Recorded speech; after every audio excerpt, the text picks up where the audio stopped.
professoras, sejam bem-vindos a mais uma TPC. Eu sou a professora Juliette, eu sou professora de Sociologia aqui da EFAP. Eu sou uma mulher negra, de pele clara, cabelos cacheados, os óculos dourados, estou com uma camisa verde, estou sentada no balcão com um fundo claro atrás de mim, com um computador na minha frente. E para essa pauta de recuperação de ciências humanas e sociais aplicadas, povos indígenas, eu estou aqui com a minha colega, professora Paula, tudo bom? Bom dia, Juliette. Olá, professores e professoras, sejam bem-vindos a mais uma manhã, né, de estudos. Como a professora Juliette já falou, nosso tema hoje são povos indígenas. Eu sou uma mulher branca, loira, olhos castanhos, cabelo liso na altura dos ombros, estou usando óculos e uma camisa preta. Vamos começar, Juliette? Vamos. Então, professores, como eu disse, hoje a pauta é sobre povos indígenas. Devido ao mês de abril, não é somente no mês de abril que devemos tratar sobre os povos indígenas, mas é bom sempre reforçar aí com o tema e aproveitar o ensejo e colocar discussões pertinentes, né, aos povos indígenas. É muito importante que nessa pauta vocês estejam com um diário de bordo, um caderno de anotação, porque hoje teremos assuntos bem importantes. Assim, eu peço mesmo para que vocês estejam com um caderno para vocês anotarem. Por quê? Porque a gente vai pedir depois de assistir um vídeo que vocês interajam no chat. E aí vocês precisam anotar o que foi falado no vídeo para que a gente possa fazer essa troca de ideias, tá bom? Vamos ao slide? Então, estamos aqui reforçando a importância do diário de bordo. Por quê? Porque hoje teremos, para falar de povos indígenas, nada mais justo do que trazer os próprios indígenas, representantes dos seus povos, para poder falar. Então, devido a esse espaço de voz que vamos dar aos professores indígenas que farão essa interlocução hoje, nessa manhã, a gente quer que vocês anotem. O objetivo, então, dessa pauta será subsidiar a implementação da Lei 11.645 de 2008 sobre a temática da história e cultura dos povos indígenas, ampliar as possibilidades de trabalho pedagógico no desenvolvimento das habilidades de retomada por meio de tema transversal e da aprendizagem baseada em problemas. Próximo slide, por favor. A competência docente que iremos pretender desenvolver nessa manhã é conhecer como planejar o ensino, sabendo como selecionar estratégias, definir objetivos e aplicar avaliações, articular estratégias e conhecimentos que permitam aos alunos desenvolver competências necessárias e que favoreçam o desenvolvimento de habilidades de níveis cognitivos superiores, atendendo às necessidades específicas de aprendizado dos estudantes em toda a gama de habilidades. Essas competências elas são retiradas da Base Nacional Comum de Formação Continuada. Próximo slide. Então, o nosso percurso da pauta, passaremos sobre objetivos, sensibilização, falaremos brevemente sobre temas transversais e o currículo e apresentaremos aqui uma reprise, né, dos seminários de educação antirracista de temática e pensamento indígena no currículo. Então, é nesse vídeo que nós contaremos com 2 professores indígenas que discorrerá sobre a temática da Lei 11.645. E aí faremos aí propostas de metodologia e de prática. Posteriormente, teremos o desdobramento, informações para rede, avaliação e referências bibliográficas. Próximo slide. Antes de falar da sensibilização, né, caso vocês queiram assistir novamente o vídeo, esse vídeo, além de estar no repositório, ele também se encontrará depois, posteriormente, no YouTube. Tá? Então, caso vocês não consigam fazer as anotações todas aqui nessa manhã, vocês podem, né, consultar posteriormente, mas é importante que vocês peguem também no repositório, porque nós fizemos uma curadoria de várias informações e indicações de materiais e referências para que vocês possam trabalhar a temática em sala de aula. Então, no repositório vocês vão encontrar, né, o arquivo em formato PPT com todo esse material, né, professora Paula? Isso aí, Juliette. Então, tá, vamos à sensibilização? Vamos começar, né? A gente vai pedir aí 2 minutinhos da atenção de vocês aqui no nosso chat, né, para responder qual a importância de se desenvolver a temática da história e da cultura indígena. A gente vai colocar 2 minutinhos aí, lembrando sempre da importância da colaboração de vocês aqui no chat. Daqui a pouquinho a gente está de volta.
De volta. Já quero começar agradecendo aos bons dias aqui no chat, a participação de todos. Lembrando, né, que é sempre muito importante tornar a formação muito mais dinâmica. E a gente vai tendo, né, um termômetro do que está acontecendo aí do outro lado na escola. Bom, vamos ler. O pessoal colaborou muito aqui hoje, Juliette, bastante mesmo. Eu vou começar fazendo uma seleção aqui bem rapidinho do que o pessoal respondeu, tá? Vamos lá, Wilson colocou: importante deixar claro aos alunos a importância da cultura indígena no dia a dia do brasileiro. O Márcio colocou: uma vez a questão de reviver nossa cultura básica referente ao habitante original do espaço brasileiro. O Adilson, né, valorizar o que nos torna humanos, a todas as diversidades. Tiago colocou aqui, ó, tentar reparar um erro e uma injustiça histórica, ampliar a visão do homem do moderno a partir da cultura dos nativos e incluir e empoderar os povos nativos vítimas do racismo e do olhar etnocêntrico. Nossa, muito bom essa do Tiago, hein?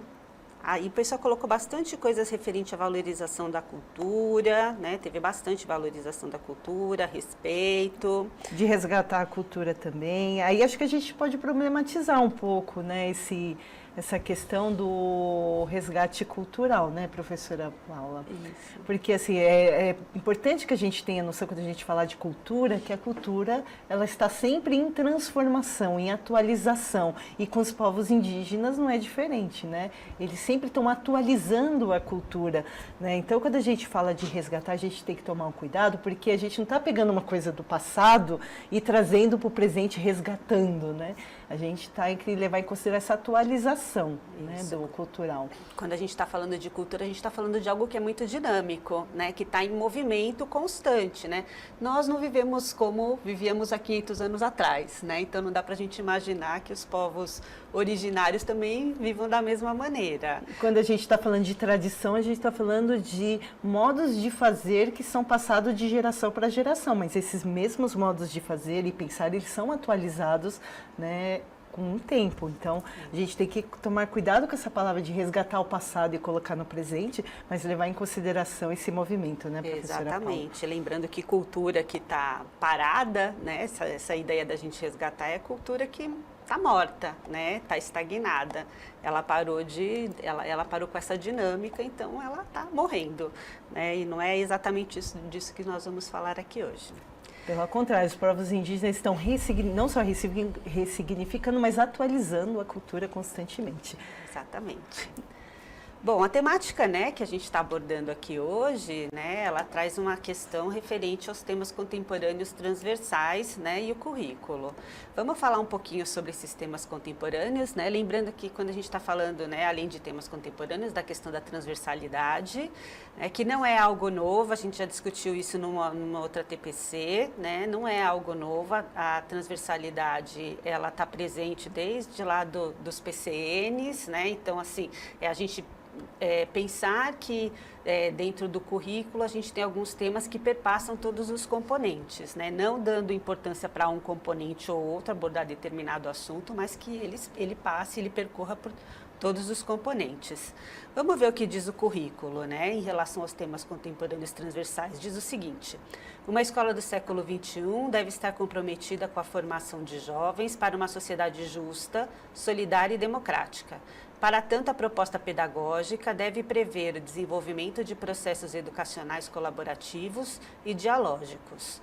Essas ações visam dar concretude e intencionalidade ao aprendizado dos estudantes, que além de se apropriarem dos conhecimentos socialmente relevantes, devem ser capazes de interagir no mundo de forma cidadã. Isso está lá na página 29. Bom, né, os temas contemporâneos transversais buscam uma contextualização do que é ensinado, trazendo temas que sejam de interesse do estudante e de relevância para o seu desenvolvimento como cidadão. O grande objetivo é que o estudante não termine sua educação formal tendo visto apenas conteúdos abstratos e descontextualizados, mas que também reconheça e aprenda sobre temas que são relevantes para a sua atuação na sociedade. Bom, a gente tem, né, alguns temas que são abordados no currículo, né, entre eles, o próximo slide, por favor, né? Nós temos, né, educação em direitos humanos, educação ambiental, educação das relações étnico-raciais e ensino de história e cultura afro-brasileira, africana e indígena, e o desenvolvimento sustentável dos povos e comunidades tradicionais. E é importante considerar aqui nos temas contemporâneos transversais a possibilidade de intersecção entre eles, né, do diálogo entre esses vários temas, né, até para se ter uma abordagem mais complexa acerca dos fenômenos sociais. Próximo slide. Então, nós vamos falar sobre os povos indígenas no âmbito da Lei 11.645, de março de 2008. Essa lei, ela discorre sobre a obrigatoriedade da temática, sobre história e cultura afro-brasileira e indígena, e é importante lembrar que ela atualiza, ela altera o artigo 26A da LDB, né, o qual foi modificado anteriormente pela Lei 10.639, de 2003. Essa lei 11.000, ela acrescenta os povos indígenas na história e cultura afro-brasileira. Próximo slide, por favor. E dentro dessa perspectiva, a gente trabalha a educação antirracista. E o que é importante vocês considerarem quando trabalharem a Lei 11.645 na perspectiva da educação antirracista? Primeiro, a educação antirracista diz respeito à aplicação de leis e normativas, né? Depois, reconhecer as relações de poder, silenciamentos históricos e desigualdades. A valorização da diversidade, pautada na interculturalidade, nesse diálogo entre culturas, povos, saberes e fazeres, e no multiculturalismo. E realizar a conexão das atividades pedagógicas com os projetos de vida, tanto dos estudantes quanto dos coletivos onde esses estudantes estão inserindo, promovendo aí um protagonismo juvenil. Próximo slide. Então, como a gente disse, para abordar esse tema, nada mais justo e digno, né, de trazer a própria voz dos indígenas para poder falar. Então, vocês vão conhecer o professor Emerson e o professor Tiago. Ambos são professores da rede estadual. É bem importante, né, valorizar esses intelectuais da rede, ainda mais quando são intelectuais, né, representantes dos povos indígenas.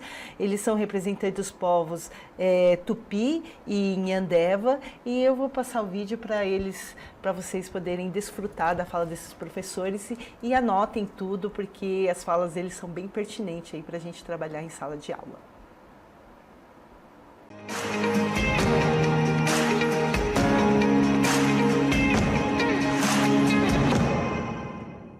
Olá a todos, professores, professoras, educadores, educadoras, profissionais da educação e estudantes. Sejam bem-vindos ao nosso primeiro seminário de educação antirracista, e agora estamos com uma programação também especial, como todas as outras.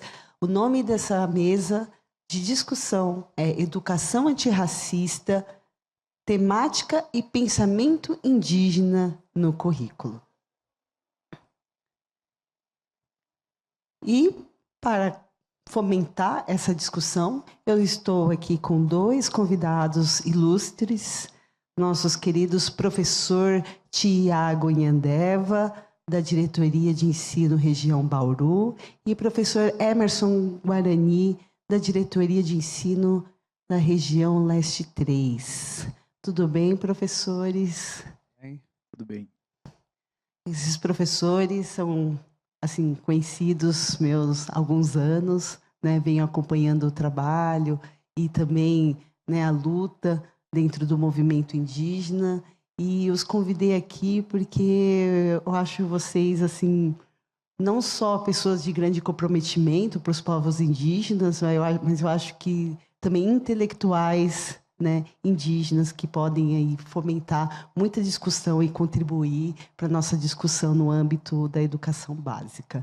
Então, os nossos objetivos dessa mesa são apresentar o contexto indígena do Estado de São Paulo e refletir sobre estratégias e possibilidades no desenvolvimento da temática indígena no currículo. Por que eu falo Estado de São Paulo? Porque, geralmente, quando tratamos a questão dos povos indígenas, nós tendemos a regionalizar a questão indígena em outras regiões que não o Estado de São Paulo.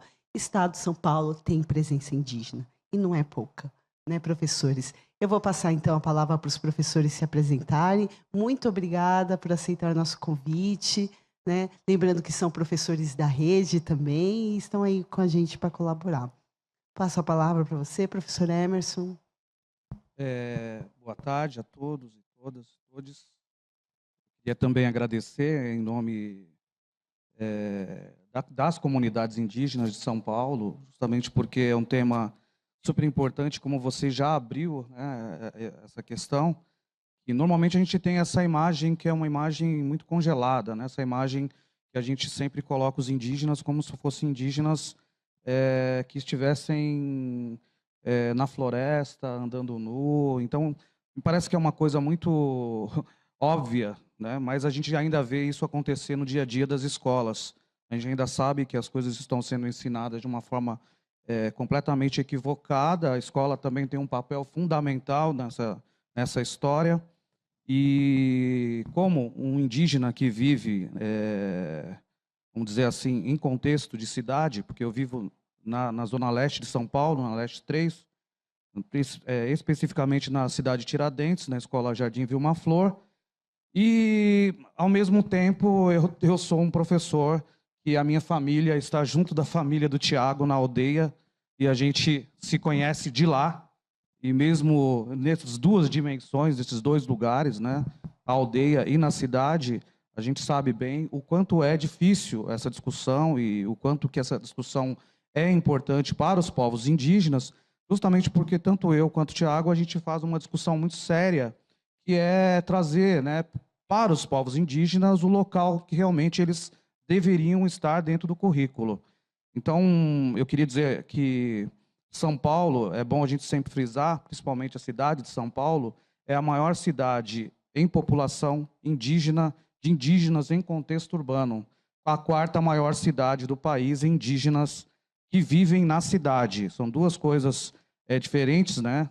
Justamente porque, se a gente for pegar a cidade de São Paulo, a gente vai ver que São Paulo é a quarta maior cidade do país.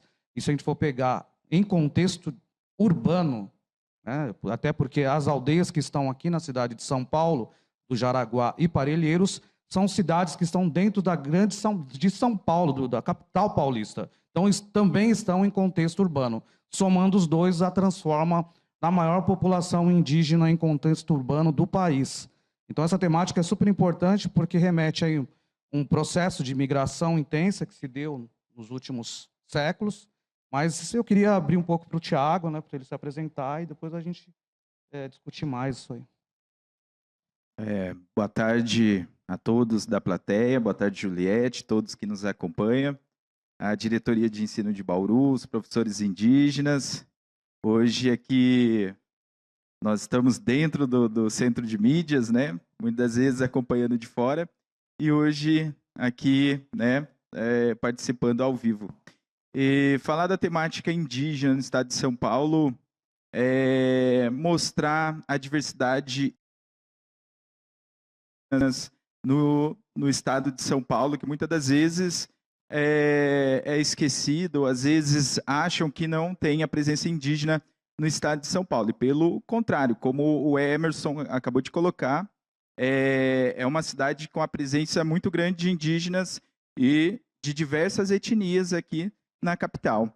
E sem falar das comunidades indígenas que estão espalhadas por todo o estado de São Paulo, desde o litoral sul, no litoral norte, na capital, como o Emerson bem colocou, no interior, na região oeste, também na região sudoeste, e marcada por várias etnias, né, como Terena, que tem, eu falo da reserva indígena onde eu moro, que é a das mais antigas aqui do estado de São Paulo, com mais de um século, né, desde que foram criadas as reservas indígenas, as aldeias. Então, só lá na reserva indígena de Araribá, que fica no município de Avaí, são mais de 6 etnias, né, mais de 4 aldeias, né, dentro de um território. E no estado, nós chegamos aí a um total de mais de 50 comunidades indígenas no estado de São Paulo. Tem Guarani-Mbuá, tem Tupi-Guarani-Niandeva, tem Terena, tem Krenak, tem Caigangue. Então, assim, e na própria capital, né, também tem uma diversidade muito grande de etnias, como eu disse, né? Caimbé, Pancará. Então, assim, é mostrar e também tentar desconstruir um pouco essa visão de que os indígenas estão no norte, né? Somente no norte, na região, no estado do Amazonas, né? Eu acho que a gente precisa um pouco trazer esse olhar, essa visibilidade para os povos indígenas do estado de São Paulo. E isso tem que, né, fazer parte do currículo, né, do currículo oficial do estado, mostrar essa diversidade, essa complexidade de povos indígenas, né, de sociedades complexas. Até estava conversando com o Emerson que, por falta, às vezes, até de conhecimento ou própria ignorância, não só partindo de pessoas não estudadas, mas pessoas estudadas, às vezes agindo de forma discriminatória, preconceituosa. Eu disse, olha, recentemente uma pessoa comentou que nós morávamos num complexo, né? Eu falei, complexo não, mas lugares complexos, né? Então, é muito contrário você falar de uma aldeia indígena e comparar um complexo ou qualquer outra comunidade, né? São sociedades muito bem organizadas. Então, nós não podemos mais estar falando que tribo, né? Então, são coisas que a gente precisa rever, né? Que moram em Oca, todos esses estereótipos, né? Que foram construídos ao longo do tempo, que geram aí, né? O preconceito, a discriminação, e que faz parte, né? Desse vocabulário cotidiano das pessoas. E está presente, como eu disse, não só nas pessoas não estudadas, mas nas pessoas estudadas também. E desde cedo está sendo falado aqui da importância da educação na construção, né, dessa visão, desse olhar, para a gente desconstruir rótulos, né, que acabam sendo aí diariamente disseminados, né, na relação das pessoas, né? E dentro da própria escola, muitas vezes, os professores, às vezes, falta o conhecimento para esse professor poder estar passando ali um conhecimento real, né, de como são as comunidades indígenas, como são os povos indígenas. Então, isso deve fazer parte, né, do nosso dia a dia, do nosso trabalho enquanto formadores, né, formadores de opinião, para desconstruir todo esse pensamento, essa visão genérica, né, desse indígena do século XVI. Então, isso tem que estar presente. E o olhar indígena, a perspectiva indígena, né, dentro, né, desses lugares, esses espaços de fala, né, de representatividade, para estar levando esse olhar indígena. Obrigada, professor. Então, eu vou passar agora para pensar. Vocês me forneceram 2 frases. Então, para começar a fomentar a discussão, vou fazer a leitura da primeira frase. Então, para pensar, é preciso repensar e construir uma escola que seja inclusiva e respeite as diferenças sociais que estão presentes. Já o currículo e os materiais didáticos devem estar alinhados à luta contra qualquer tipo de preconceito e discriminação, no que tange à raça, à etnia, à cor, à classe social, à religião, ao gênero e outras particularidades que cada indivíduo possui na sociedade em que está inserido. Tiago e Andeva. Quer comentar um pouco essa frase, Tiago? Bom, o Tiago sempre me colocando para refletir. É super importante repensar, né, as estratégias que a gente tem quando a gente pensa as comunidades indígenas, justamente porque o papel da escola é um papel, como já foi dito aqui, é um papel de abrir e trazer a multiplicidade cultural. E talvez a gente seja um dos países assim que ainda não se deu conta dessa multiplicidade cultural que diz respeito aos povos indígenas. Os povos indígenas são pelo menos 305 povos, e a gente ainda desconhece essa realidade. A gente não consegue discutir os 305 povos, muito menos discutir essa presença dos indígenas que estão no estado de São Paulo. A gente não conhece nem mesmo as histórias dos povos indígenas do estado de São Paulo. Grande parte dessa população foi formada por indígenas que circulavam em territórios imensos do oeste de São Paulo, como é o caso dos caingangues, e que a gente desconhece toda essa matança, esse genocídio e o racismo que foi sempre praticado contra esses povos. Então, a gente precisa voltar um pouco, né, no papel da história, para a gente poder compreender que grande parte dessa população é uma população que precisa ser relembrada, que precisa ser estudada, que precisa chegar na ponta, que são os nossos alunos. Os nossos alunos também não conhecem, grande parte desses alunos, eles também fazem parte de um pouco dessa história. Eu já desenvolvendo algumas atividades em vários bairros da periferia, na própria escola onde eu leciono, acabei descobrindo indígenas que vieram para São Paulo em diferentes processos. Em frente à minha escola tem uma família Chucuru, mas eu só fui conhecer essa família Chucuru depois de muita atividade dentro da escola, de muita discussão, né, falando um pouco sobre a história, né, dos povos indígenas de lá do Nordeste, até que surge no meio da aula alguém que vai dizer, olha, eu também sou desse lugar. E aí você vai visitar em frente à escola para conhecer um pouco da história daquela família e vai dizer, pô, por que que vocês ficaram, né, num apagamento? Justamente porque grande parte dessa história, desse apagamento histórico, estava ligado à expulsão, estava ligado a vários processos, né, de ocupação dos territórios do Nordeste de São Paulo. As pessoas tinham até mesmo medo de dizer que eram indígenas, muito pela questão dos preconceitos, mas também por uma questão histórica, né, de um apagamento histórico. A gente não reconhece nos indígenas do Nordeste essa presença justamente porque a gente ainda, como eu já disse, tem essa imagem do índio que é estereotipada. A gente acha que índio tem que ter cara de índio. Só que quando, na verdade, grande parte dos indígenas que são do Nordeste, eles vieram de diferentes processos. Vou dar um exemplo de um outro povo, né, que eu acabei, por isso que é interessante pensar essas questões do preconceito, que eu acabei de dizer, os chucurus tinham muito medo de dizer que eram ali da região da cidade de Tiradentes, justamente porque sofreram muitos preconceitos, muitas violências. Então, isso tudo atrelado a um preconceito, a um apagamento histórico que a própria escola também sempre fez. Então, o papel da história é pensar essas multiplicidades históricas, mas se você for pegar, isso não aconteceu no caso apenas dos chucurus. Eu mesmo, num projeto de pesquisa agora do mestrado, eu acabei descobrindo uma história extraordinária, que é a história do povo Caimbé, da região de Canudos. Então, eles ficaram apagados da história de Canudos. Nunca se falou da presença dos indígenas dentro daquele processo histórico, junto de Antônio Conselheiro. Eu tive que mergulhar na história para tentar entender por que os indígenas Caimbé estavam vivendo na região de Ermelino Matarazzo, em mais de 1.000 indígenas. O que tinha acontecido?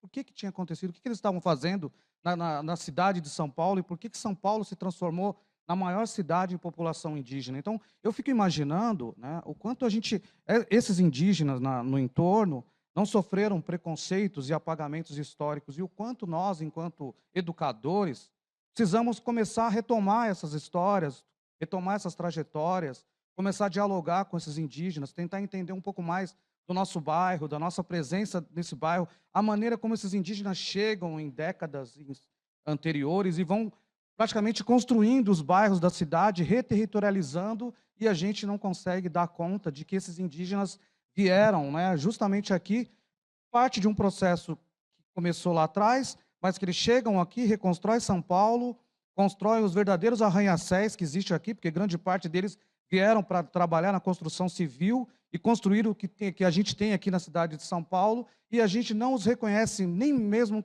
enquanto indígenas, muito menos como cidadãos dignos, né, de poder discutir as suas próprias histórias dentro da escola. Então, quando o Tiago fala em questão de preconceito, de conhecer um pouco as questões sobre etnia, talvez eu acho que um dos maiores recados aqui que eu gostaria de deixar para os educadores é que a gente precisa começar a refletir muito sobre o papel do currículo e sobre o papel das diversas disciplinas. Eu não estou falando aqui, como já normalmente a gente está ligado às questões étnicas, questões raciais, nas disciplinas de humanas. Me parece que as outras, né, disciplinas ficam como se não precisassem discutir questões tão sérias da sociedade, e a gente sabe que hoje, talvez seja um dos maiores problemas que a gente tem dentro da escola, é essa discussão. Me parece que é uma discussão, olha, a humanas discute isso, as outras ciências não discutem questões étnicas. E não dá mais para a gente continuar. Ou a gente constrói uma escola que a gente possa, de fato, né, compreender que a gente não pode mais ficar nessa discussão entre disciplinas, até porque eu acho que as questões da escola são questões que estão muito ligadas a questões que a gente precisa começar a colocar dentro do nosso papel enquanto educador, que são as questões interétnicas. As nossas relações nas escolas são questões interétnicas. Nós temos alunos indígenas, nós temos alunos negros, nós temos alunos brancos, nós temos alunos que vieram de diversas partes do mundo, e enquanto a gente não entender que aquele local, é um local para a gente discutir as relações étnico-raciais e as questões da multiplicidade cultural dos vários povos, a gente não vai conseguir compreender qual é o nosso papel de educador e como que a gente faz para dar um avanço que a gente não está discutindo da maneira como a gente gostaria. É que você coloca um ponto importante que o trabalho da diversidade ela é fundamental dentro da temática, dentro do currículo.